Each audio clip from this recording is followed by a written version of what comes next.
नमस्कार प्रिय मित्रों, AK वर्ल्ड PGM चैनल में आप सभी का स्वागत है। दोस्तों, क्या आप कभी कभी ऐसा महसूस करते हैं कि आप एक अंधेरी सुरंग में अकेले चल रहे हैं जहां कोई रोशनी नहीं है?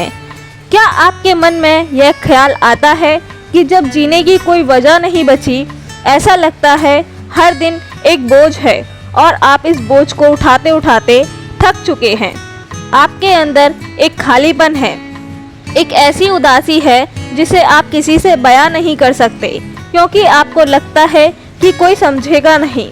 आप मुस्कुराते हैं, लोगों से बात करते हैं, अपना काम करते हैं, लेकिन अंदर ही अंदर आप जानते हैं कि कुछ तो है जो खत्म हो गया है। आपके उस दर्द के बारे में बात करेंगे जिसे आप दुनिया से छिपाते आए हैं। फिर से स्वागत है दोस्तों आपका अपने चैनल में AK वर्ल्ड PGM। यह सिर्फ एक चैनल नहीं है, बल्कि एक ऐसा स्थान है जहां हम जीवन की सबसे गहरी और मुश्किल सच्चाइयों का सामना करने की हिम्मत जुटाते हैं और उस ज्ञान की रोशनी में एक नई राह तलाशते हैं जो आज से 2500 साल पहले एक राजकुमार ने पूरी दुनिया को दिखाई थी। अगर आप पहली बार हमारे साथ जुड़ रहे हैं तो इस परिवार का हिस्सा बनने के लिए इसे सब्सक्राइब अवश्य कर लें और इस यात्रा में हमारे साथी बने। तो चलिए वापस आपके उस एहसास पर आते हैं, उस भारीपन पर जो आपके दिल पर बैठा है। जब जीने की इच्छा खत्म होने लगती है तो ऐसा लगता है जैसे सारी उम्मीदें मर चुकी हैं। भविष्य धुंधला और डरावना नजर आता है और अतीत के बोझ से निकलना नामुमकिन सा लगता है। ऐसे में सवाल उठता है कि आप इस अंधेरे का कोई अंत है क्या? क्या इस दर्द से बाहर निकलने का कोई रास्ता है?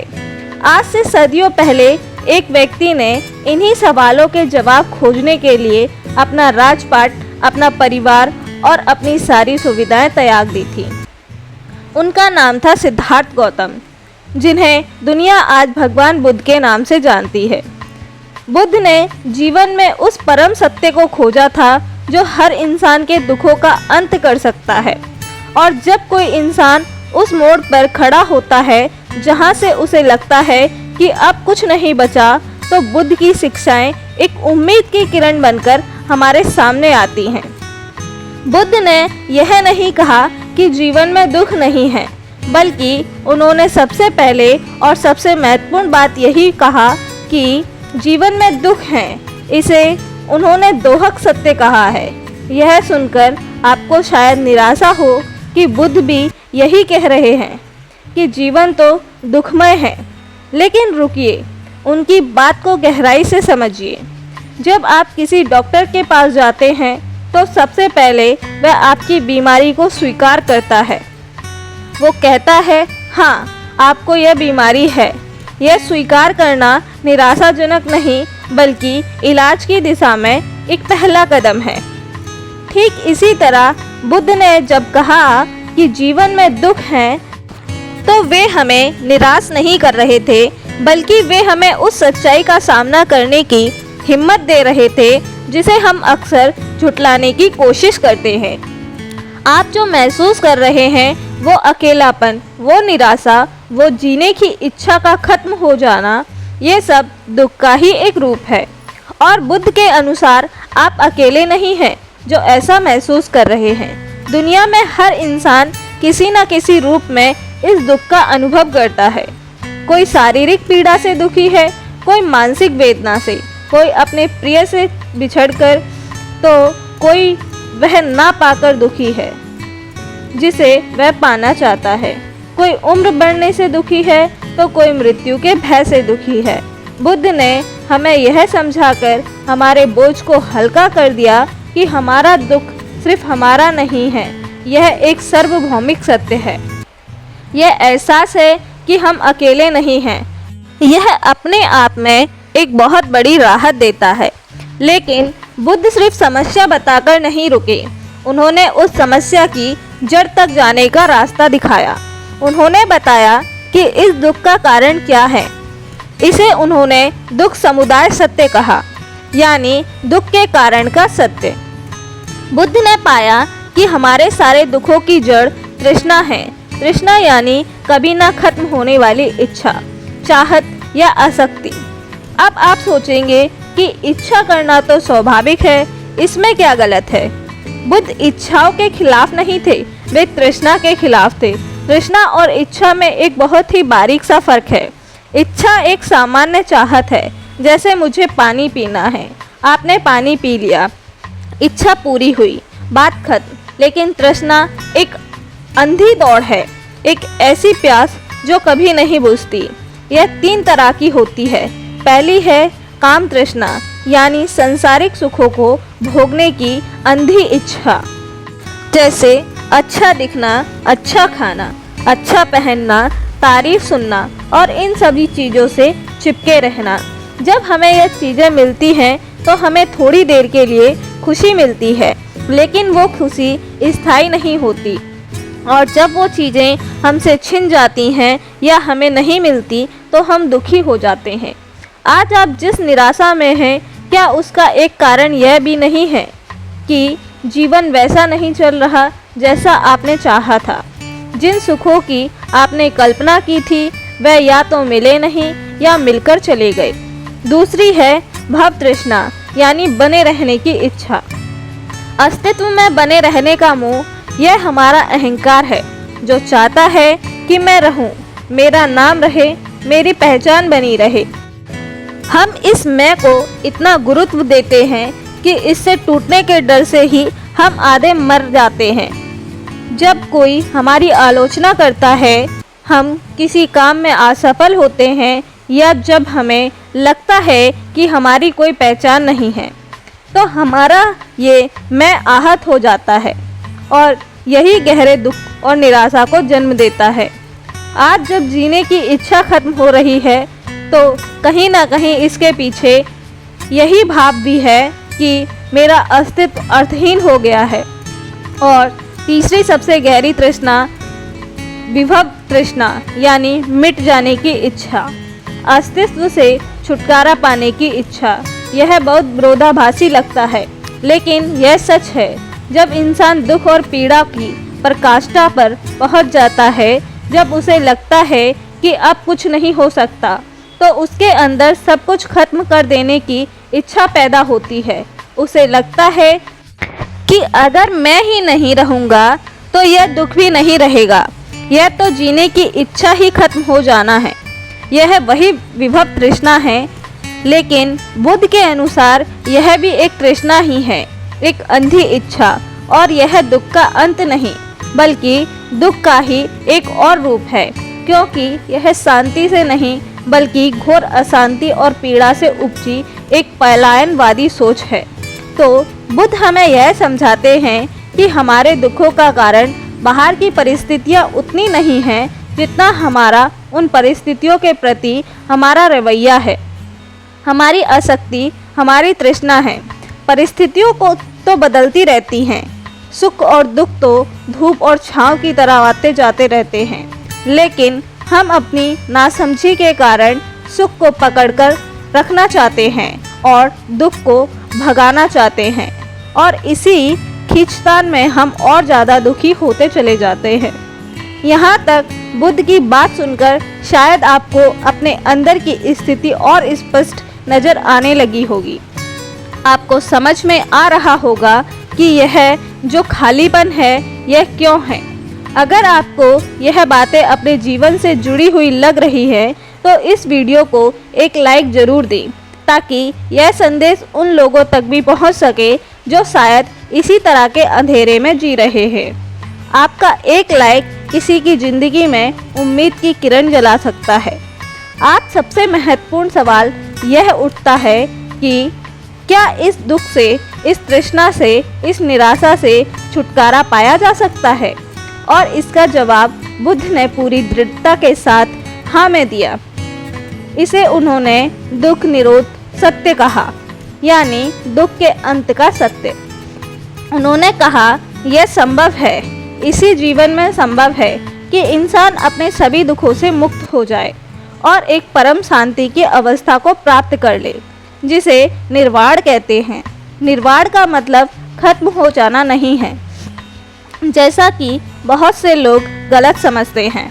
निर्वाण का मतलब है बुझ जाना, ठीक वैसे ही जैसे एक दीपक बुझ जाता है।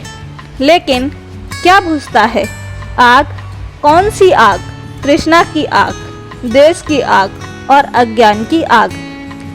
जब यह तीनों आग बुझ जाती हैं तो बचता है वह है परम शांति, परम आनंद और परम करुणा। यह सुनकर मन में एक उम्मीद सी जागती है, एक आशा बनती है कि हाँ, इस अंधेरी सुरंग का दूसरा सिरा भी है जहाँ रोशनी है। बुद्ध ने हमें सिर्फ यह उम्मीद नहीं दी, बल्कि उस रोशनी तक पहुँचने का पूरा नक्शा, पूरा मार्ग भी बताया है। और यहीं से हमारा असली यात्रा की शुरुआत होती है, उस रास्ते पर चलने की जो हमें निराशा की ओर, आशा की ओर से प्रकाश की ओर और मृत्यु के भय से अमृता के अनुभव की ओर ले जाता है। इस मार्ग को उन्होंने दुख निरोध गामिनी प्रतिपदा सत्य कहा है, यानी वह रास्ता जो दुख के निरोध तक ले जाता है। इसे आर्य अष्टांग मार्ग के नाम से भी जाना जाता है। यह कोई मुश्किल या जटिल दार्शनिक सिद्धांत नहीं है, बल्कि जीवन जीने की एक व्यवहारिक कला है। इसमें 8 बातें हैं, 8 कदम हैं, जिन्हें हमें अपने जीवन में उतारना होता है। यह कोई सीढ़ी नहीं है कि एक के बाद एक कदम चढ़ना है, बल्कि यह एक पहिए के 8 तिल्लियों की तरह है, जो सब एक साथ मिलकर जीवन के पहिए को सही दिशा में घुमाते हैं। अगर आप वाकई इस निराशा के चक्र से बाहर निकलना चाहते हैं, तो इन 8 बातों को बहुत ध्यान से सुनिए और समझने की कोशिश कीजिए कि आप इन्हें अपने जीवन में कैसे लागू कर सकते हैं। क्योंकि ज्ञान तब तक अधूरा है जब तक वह आचरण में न उतरे। इस मार्ग का पहला कदम है सम्यक दृष्टि। सही समझा, इसका मतलब है चीज़ों को वैसे ही देखना जैसी वो वास्तव में है, ना कि वैसा जैसा हम उन्हें देखना चाहते हैं। इसका अर्थ है 4 आर्य सत्यों को समझना।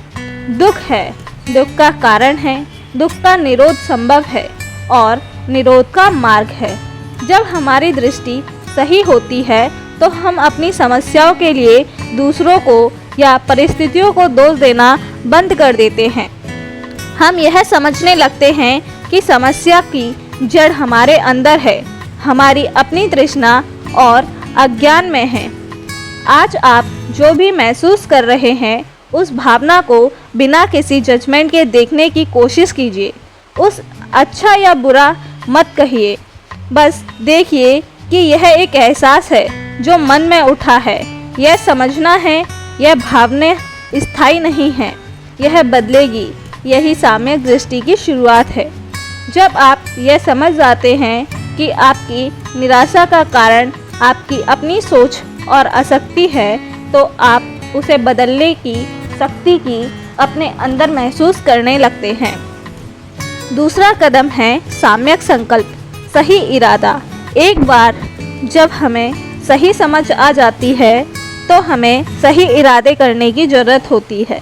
हमारा संकल्प होना चाहिए कि हम अपने मन को तृष्णा, दोष और हिंसा जैसे नकारात्मक भावों से मुक्त करेंगे। हमारा संकल्प होना चाहिए कि हम अपने और दूसरों के प्रति करुणा और मैत्री का भाव रखेंगे। जब आपके मन में यह विचार आते हैं कि जीने की इच्छा खत्म हो गई है, तो उसी क्षण एक दूसरा संकल्प लीजिए। मैं इस निराशा को समझने और इससे बाहर निकलने का संकल्प करता हूँ। मैं अपने इन मन को नकारात्मकता से मुक्त करने का संकल्प करता हूँ। यह संकल्प की एक बीज की तरह होता है।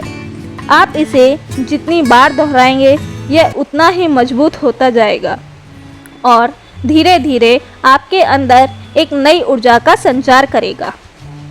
तीसरा कदम है सम्यक वाणी, सही वचन।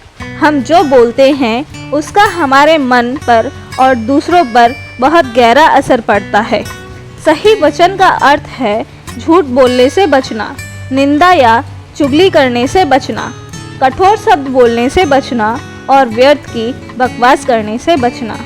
जब हम नकारात्मक बातें करते हैं, जैसे कि किसी काम का नहीं हूँ मैं, मेरी ज़िंदगी बर्बाद हो गई है, अब कुछ नहीं हो सकता, तो हम अपनी ही निराशा को और गहरा करते हैं। इसकी वजह हमें सत्य, विनम्र और उपयोगी वचन बोलने का अभ्यास करना चाहिए। अगर कुछ इच्छा बोलने के लिए नहीं है तो मौन रहना सबसे अच्छा है। अपने आप से भी प्यार से बात करने की कोशिश किया करें। अपने आप को कोसने की बजाय अपने आप को संतापना दें, जैसे आप किसी गहरे दोस्त को देते हैं। चौथा कदम है साम्यक कर्म। सही कर्म हमारे कार्य, हमारी वाणी और हमारे संकल्पों का प्रतिबिंब होते हैं। सही काम का अर्थ है ऐसे कामों से बचना जो दूसरों को या तो दुख देते हैं या हानि पहुंचाते हैं, जैसे हिंसा करना, चोरी करना या व्यभिचार करना। इसकी वजह से हमें ऐसे कर्म करने चाहिए जो कल्याणकारी हो, जैसे दूसरों की मदद, दान देना और सेवा करना। आप निराशा से घिरे होते हैं तो किसी छोटी सी सेवा के काम में खुद को लगाएं। किसी प्यासे को पानी पिला दीजिए, किसी भूखे को खाना खिला दीजिए या बस किसी की बात को ध्यान से सुन लीजिए। जब आप दूसरों के दुख को कम करने की कोशिश करते हैं तो आपका मन दुख को अपने आप कम होने लगता है। आपको अपनी सार्थकता का एहसास होने लगता है। यह पहले 4 अंग दृष्टि, संकल्प, वाणी और कर्म हमारे नैतिक आचरण यानी शैली से संबंधित है। जब हमारा बाहरी आचरण सुधरता है तो मन को साधना आसान हो जाता है। अगर आप बुद्ध की इन बातों से जुड़ाव महसूस कर रहे हैं और चाहते हैं कि यह ज्ञान और लोगों तक भी पहुँचे, तो इस वीडियो को अपने दोस्तों और परिवारों के साथ शेयर जरूर करें। हो सकता है आपका एक शेयर किसी को जीवन की नई दिशा दे दे। और अगर आप हमें सहयोग करना चाहते हैं ताकि हम ऐसी ही और वीडियो बना सकें, तो आप इस चैनल को एक बार सब्सक्राइब अवश्य कर लें। सब्सक्राइब के माध्यम से आप अपना योगदान दे सकते हैं। आपका छोटा सा सहयोग भी हमारे लिए बहुत बड़ा प्रोत्साहन होगा। अब आगे आते हैं अगले 3 अंगों पर, जो समाधि यानी मन की एकाग्रता से संबंधित है, क्योंकि बाहरी आचरण को सुधारने के साथ साथ मन को साधना भी उतना ही जरूरी है। 5वां कदम है साम्यक आजीविका, सही आजीविका। इसका मतलब है कि हमें अपनी रोजी रोटी ऐसे काम से कमानी चाहिए जिससे किसी भी प्राणी को हानि ना पहुंचती हो, जैसे हथियारों का व्यापार, नशीले पदार्थ का व्यापार या ऐसा कोई भी काम जिसमें धोखाधड़ी शामिल हो, वो गलत आजीविका है। जब हम एक ईमानदार और नैतिक तरीके से अपनी आजीविका कमाते हैं तो हमारा मन शांत और निर्भय रहता है। हमें किसी तरह का अपराध बोध नहीं सताता जो कारण होता है। 6वां कदम है साम्यक प्रयास, सही प्रयास। यह बहुत महत्वपूर्ण कदम है, खासकर तब जब आप निराशा से जूझ रहे हैं। सही प्रयास का मतलब है अपने मन में अच्छे और सकारात्मक विचारों को उत्पन्न करने और बनाए रखने के लिए लगातार कोशिश करना और बुरे और नकारात्मक विचारों को पैदा होने से रोकना। जो पैदा हो गए हैं उन्हें दूर करना।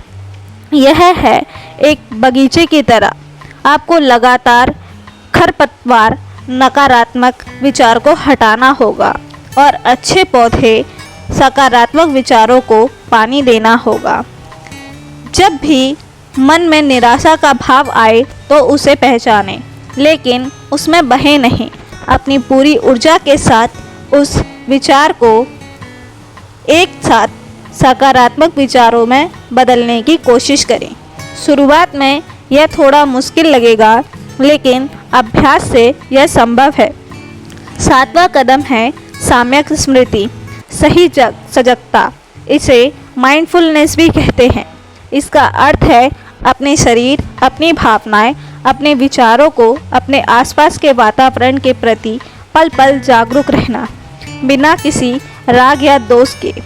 अक्सर हम या तो अतीत की यादों में खोए रहते हैं या भविष्य की चिंताओं में डूबे रहते हैं और वर्तमान क्षण को भी हम जी नहीं पाते। आज आप जो दुख महसूस कर रहे हैं वह ज़्यादातर अतीत के पछतावे का या भविष्य के भय से आ रहा है। साम्यक स्मृति का अभ्यास हमें वर्तमान में वापस लाता है। अपनी सांसों पर ध्यान केंद्रित करने का इससे सबसे सरल तरीका है। बस अपनी आती जाती सांसों को महसूस करें। जब आप पूरी तरह से वर्तमान क्षण में होते हैं तो ना कोई अतीत होता है, ना ही भविष्य और ना ही कोई दुख, सिर्फ शांति होती है। और इस मार्ग का 8वां और अंतिम कदम है साम्यक समाधि, सही एकाग्रता। जब हम सही प्रयास और सही स्मृति का अभ्यास करते हैं तो हमारा मन धीरे धीरे शांत और एकाग्र होने लगता है। समाधि वो अवस्था है जब मन पूरी तरह से एक ही विषय पर केंद्रित हो जाता है और सारी चंचलता समाप्त हो जाती है। ध्यान की गहरी अवस्थाओं में मन इतना शांत और निर्मल हो जाता है कि वह अब अपनी वास्तविक प्रकृति को परम सत्य और अनुभव कर पाता है।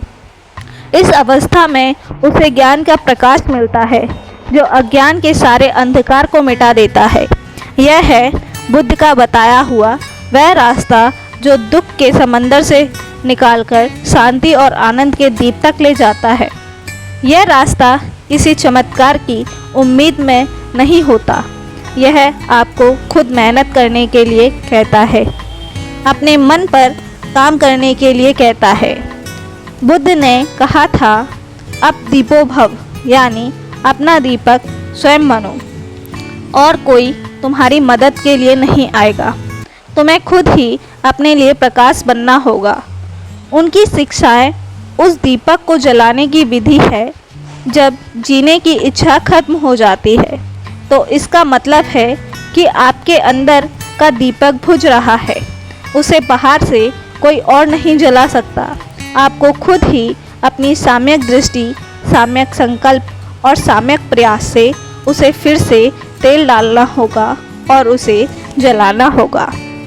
याद रखिए, जब आप कमज़ोर नहीं हैं, आप उस निराशाजनक विचार से कहीं ज़्यादा शक्तिशाली हैं जो आपके मन में घर कर गए हैं। वो विचार स्थायी नहीं है, वो बस बादलों की तरह है जो आया है और चला जाएगा। आप वो आकाश हैं जो हमेशा रहता है। अपनी उस शक्ति को पहचानिए जो हर दिन एक छोटा कदम उठाइए। आज सिर्फ अपनी सांसों पर 5 मिनट के लिए ध्यान कीजिए। कल किसी के लिए एक अच्छा काम कीजिए। परसों अपने मुंह से कोई नकारात्मक बात मत निकालिए। धीरे धीरे एक एक करके कदम बढ़ाए। आप इस अंधेरी सुरंग से बाहर निकलने लगेंगे। बुद्ध की करुणा अपार है। उनकी शिक्षाएं हर उस व्यक्ति के लिए है जो पीड़ित है, जो रास्ता खोज रहा है। उनकी शिक्षाएं किसी धर्म के बंधन में नहीं बंधी। यह मनोवैज्ञानिक है, यह जीवन जीने का विज्ञान है। इसे अपना कर देखें। आपको अपने अंदर एक ऐसा बदलाव महसूस होगा जिसकी आपने कभी कल्पना भी नहीं की होगी। अगर इस वीडियो ने आपके मन को छुआ है, अगर आपको एक नई उम्मीद मिली है, तो कमेंट बॉक्स में नमो बुद्धाय ज़रूर लिखें। यह सिर्फ एक शब्द नहीं है, बल्कि उस महान गुरु के प्रति हमारी कृतज्ञता का प्रतीक है, जिन्होंने हमें दुख से बाहर निकलने का मार्ग दिखाया। और चैनल को सब्सक्राइब करना ना भूलें ताकि बुद्ध के ज्ञान की यह रोशनी हमेशा आप तक पहुंचती रहे। आप अकेले नहीं हैं, हम सब इस यात्रा में एक साथ हैं। अभी रुकिए साथियों, अब आपको एक ऐसे व्यक्ति की कहानी सुनाते हैं जो बिल्कुल जैसा आपके साथ चल रहा है उसके साथ भी वैसा ही चल रहा है। तो देखिए उसमें और आप में कितना अंतर है और वह कैसे निकलता है। इस समस्या से अंधकार की कोई अपनी सत्ता नहीं होती, वह बस प्रकाश की अनुपस्थिति का नाम है। यह दर्शाने के लिए जीवन या यथार्थ था, उसका अंधकार वास्तविक था। ठोस इतना घना कि वह उसमें सांस लेता था, उसे चखता था, उसे अपनी त्वचा पर महसूस करता था। यह बाहर का अंधकार नहीं था जो सूरज उगने से छूट जाए।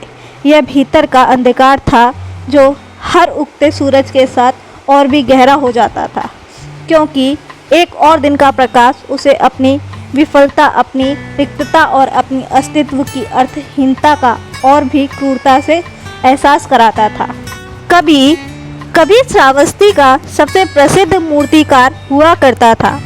उसके हाथ छेनी और हथौड़े से बात करते थे और पत्थर उसके इशारे पर जीवंत हो उठते थे। लोग कहते थे कि काव्य पत्थर में छिपी आत्मा को बाहर निकाल लाता है। राजा प्रसिद्ध के दरबार से लेकर नगर के श्रेष्ठियों के घरों तक उसकी बनाई मूर्ति कला और सम्मान का प्रतीक थी। उसका नाम ही उसकी पहचान था, उसका गौरव था, उसका अस्तित्व था। फिर भी सब कुछ बिखर गया। उसे राजमहल के नए प्रधाना कक्ष के लिए स्वयं तथागत की एक प्रतिमा बनाने का काम मिला था। यह उसके जीवन का सबसे बड़ा सम्मान था।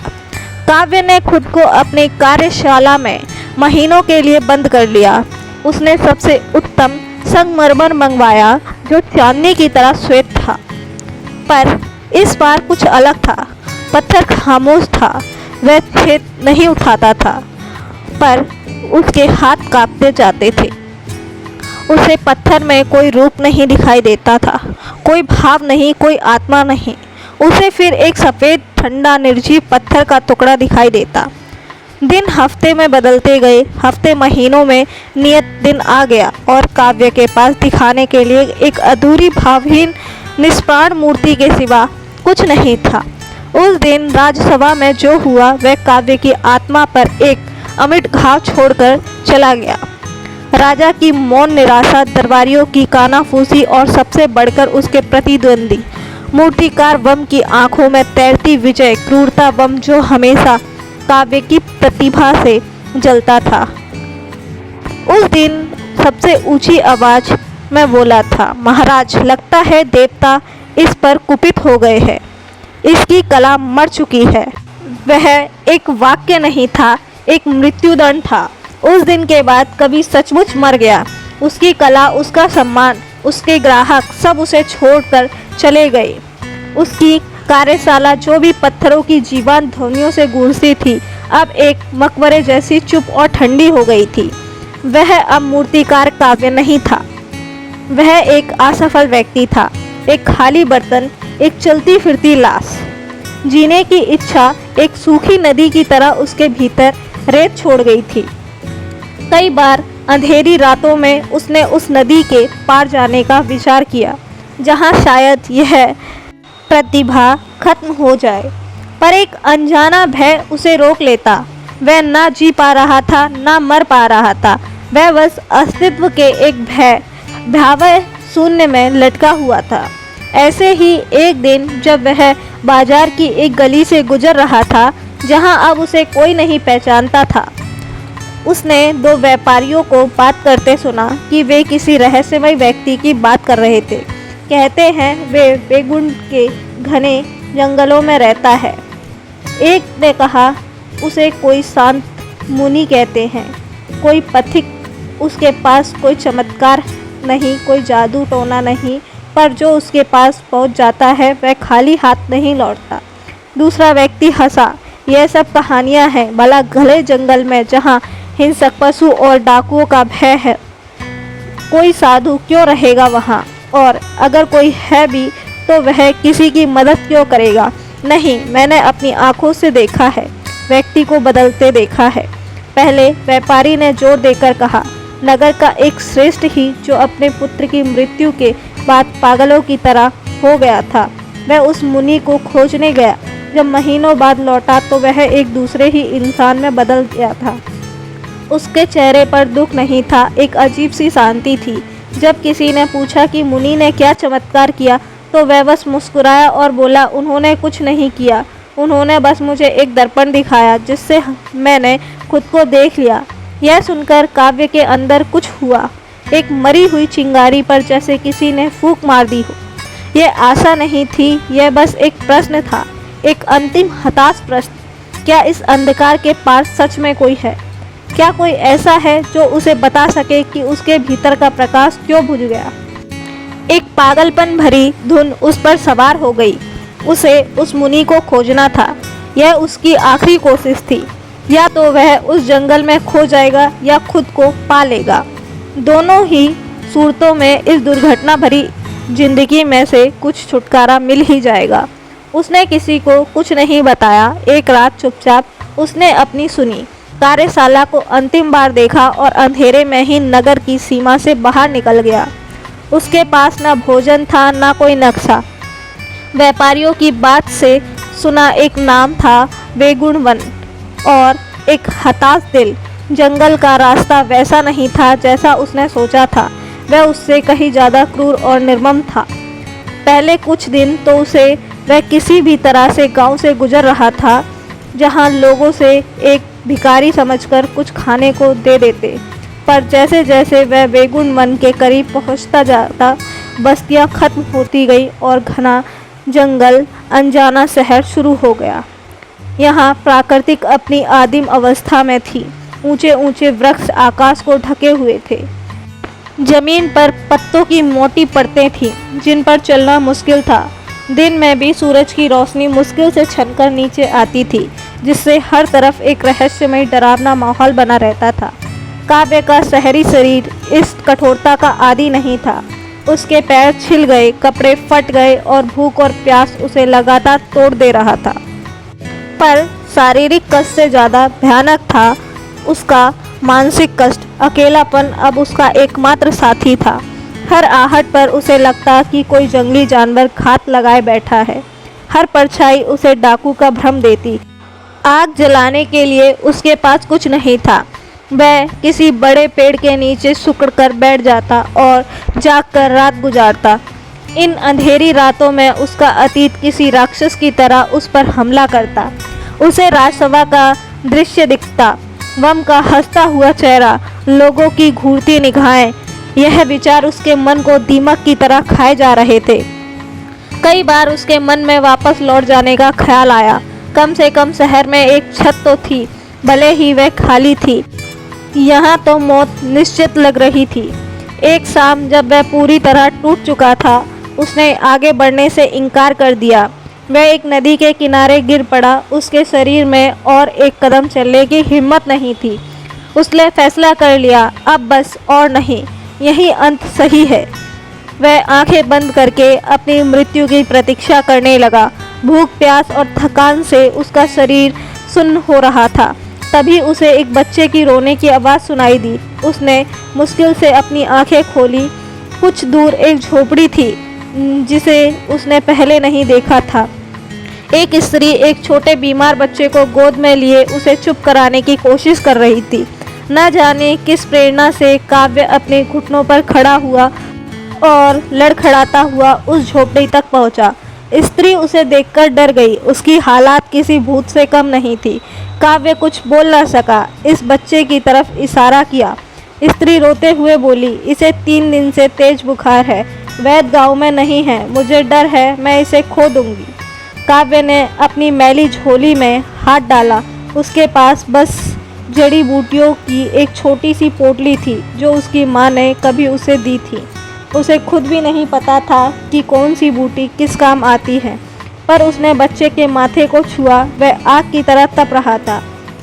उसने एक बूटी को पत्थर पर घिसा और पानी के साथ मिलाकर बच्चे को पिलाने की कोशिश की।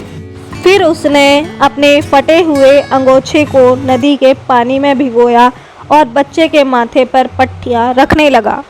वह पूरी रात उस बच्चे के पास बैठा रहा, पट्टियाँ बदलता रहा, बिना कुछ सोचे, बिना किसी उम्मीद के। वह बस एक काम कर रहा था, बिना किसी मैं के भाव के। वह भूल गया था कि वह एक कवि है, एक असफल मूर्तिकार। वह भूल गया था कि वह खुद मरने वाला था। उस क्षण में वह बस एक इंसान था जो दूसरे की पीड़ा को कम करने की कोशिश कर रहा था। सुबह जब सूरज की पहली किरण झोपड़ी में आई तो बच्चे का बुखार उतर चुका था। वह गहरी नींद में सो रहा था। स्त्री की आंखों में कृतज्ञता के आंसू थे। उसने काव्य को खाने के लिए 2 रोटियां और थोड़ा गुड़ दिया। काव्य ने सालों बाद भोजन का ऐसा स्वाद चखा। यह सिर्फ रोटी नहीं थी, यह किसी की कृतज्ञता थी। यह जीवन का स्वाद था। जब वह वहाँ से चला तो उसके शरीर में दर्द हो रहा था, पर उसके मन का एक भारी पत्थर कहीं गिर गया था। पहली बार उसे लगा कि उसके होने का कोई अर्थ है, भले ही वह एक रात के लिए ही क्यों ना हो। उसका सफ़र जारी रहा। अब जंगल उसे डरावना नहीं लग रहा था जितना पहले लग रहा था। वह पत्तों की सरसराहट में संगीत सुनने लगा। पेड़ों की ऊंचाई में उसे भव्यता दिखने लगी। अब वह जानवरों से नहीं डरता था, वह उनसे बचकर निकलना सीख गया था। एक दिन वह एक चट्टान पर चढ़ रहा था, फिर उसका पैर फिसल गया और वह नीचे एक खाई में गिर गया।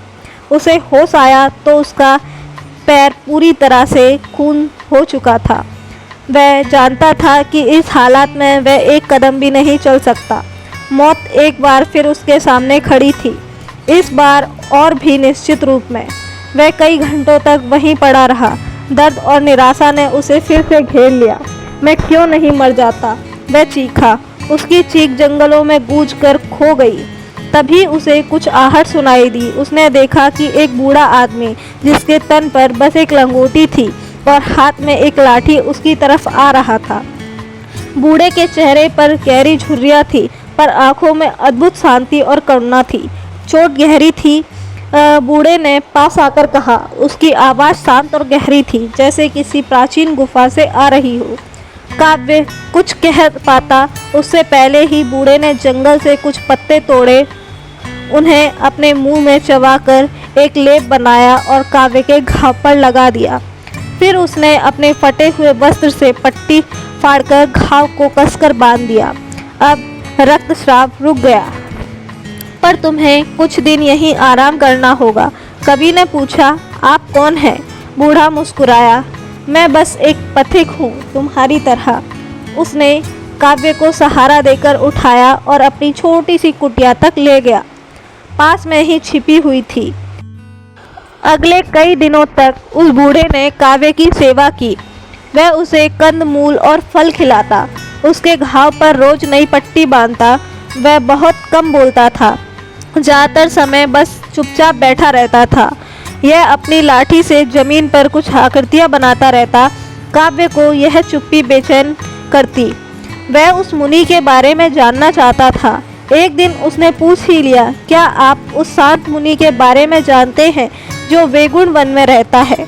मैं उन्हीं को खोजने आया हूँ। बूढ़े ने अपनी लाठी से जमीन पर एक व्रत बनाया और कहा, जिसे तुम खोज रहे हो वह तुम्हारे बाहर नहीं है।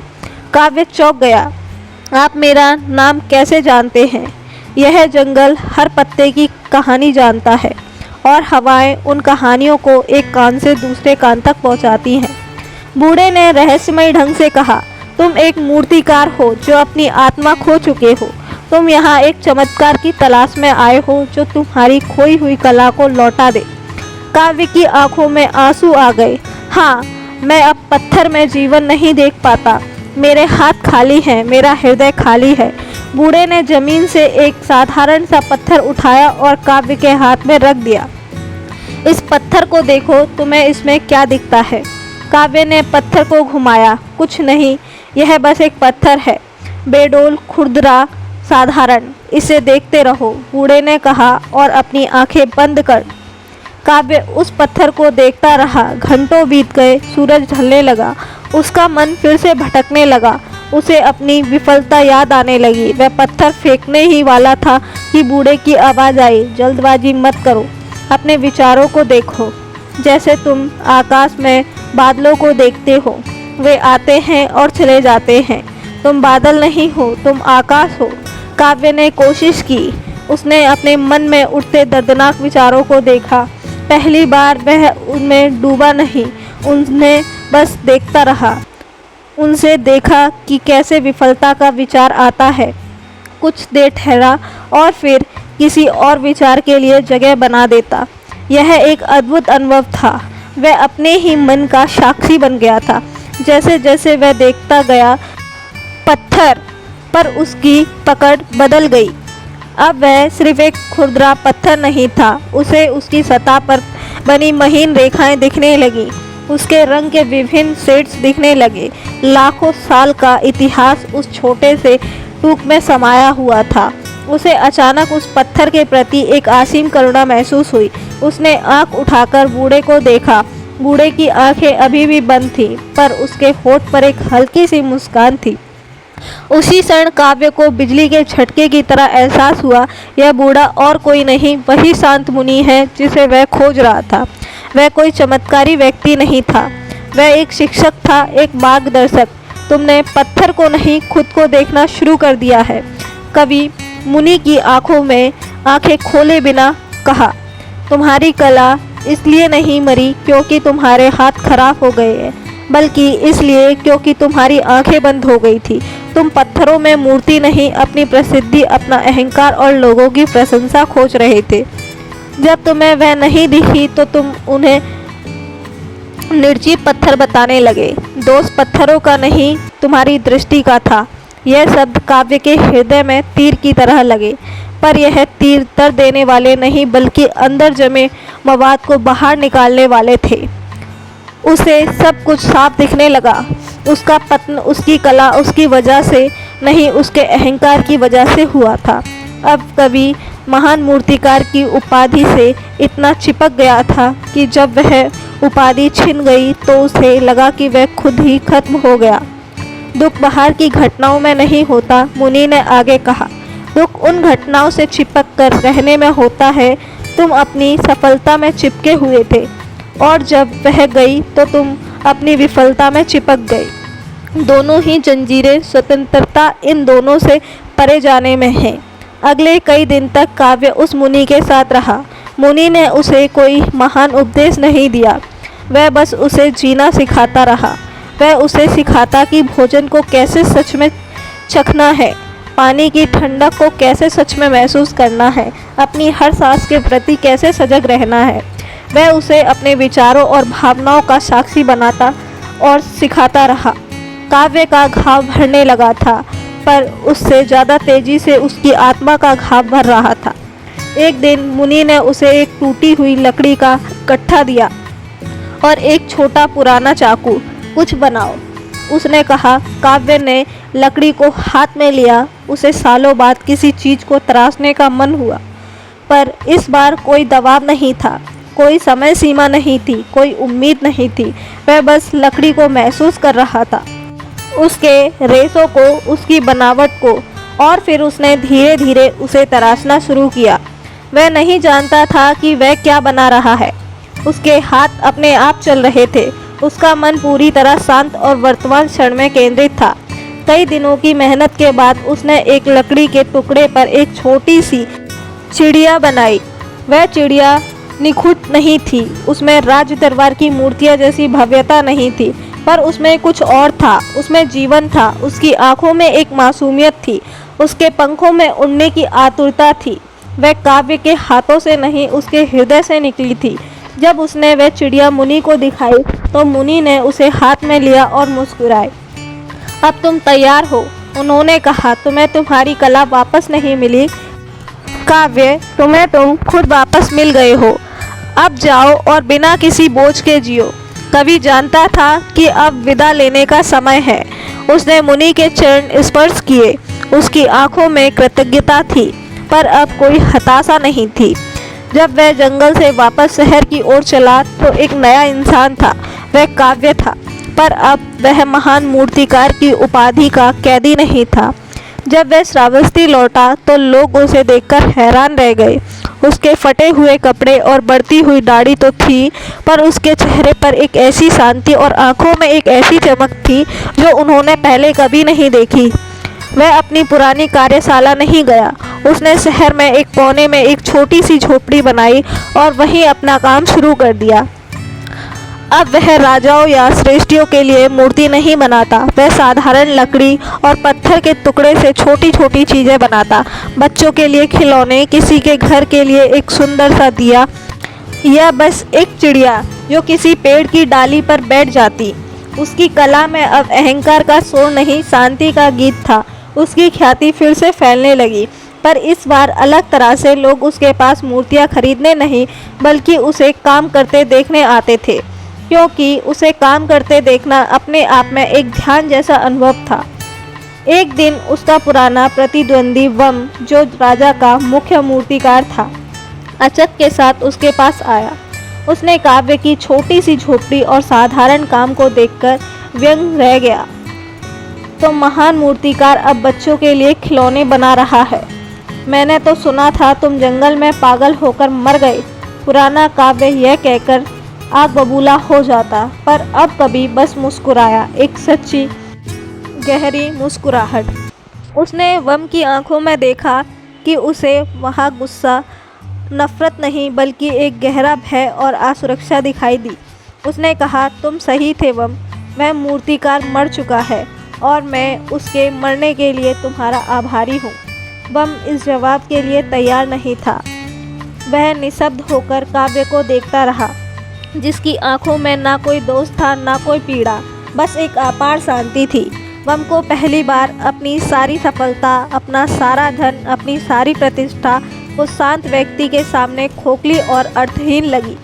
वह बिना कुछ कहे वहाँ से लौट गया। काव्य ने उसे जाते हुए देखा और फिर अपने काम में लग गया। वह एक लकड़ी के टुकड़े पर अपनी छेनी चला रहा था और उसके होठों पर वही शांत मुस्कान थी। बाहर सूरज चमक रहा था, पर काव्य के लिए असली प्रकाश उसके भीतर जल रहा था। जीने की इच्छा अब कोई प्रश्न नहीं थी, क्योंकि अब वह जीने की कोशिश नहीं कर रहा था, वह बस जी रहा था। हर सांस में, हर क्षण में पूरी तरह से अंधकार कभी था ही नहीं, बस प्रकाश से आंखें फेर ली गई थी और अब उसने अपनी आंखें खोली थी। धन्यवाद दोस्तों, यहाँ तक कि आपकी यात्रा सफल हुई। मुझे यकीन है आपने संकल्प लिया, तो कमेंट बॉक्स में हमें ज़रूर बताइए, क्योंकि इससे आप जागरूक हुए या ना हुए हमें पता चल जाएगा। नमो बुद्धाय। बाहर निकलने का कोई रास्ता है? आज से सदियों पहले एक व्यक्ति ने इन्हीं सवालों के जवाब खोजने के लिए अपना राजपाट, अपना परिवार और अपनी सारी सुख सुविधाएं त्याग दी। उनका नाम था सिद्धार्थ गौतम, जिन्हें दुनिया आज भगवान बुद्ध के नाम से जानती है। बुद्ध ने उस पर परम सत्य की खोज की, जो हर इंसान के दुख का अंत कर सकता है।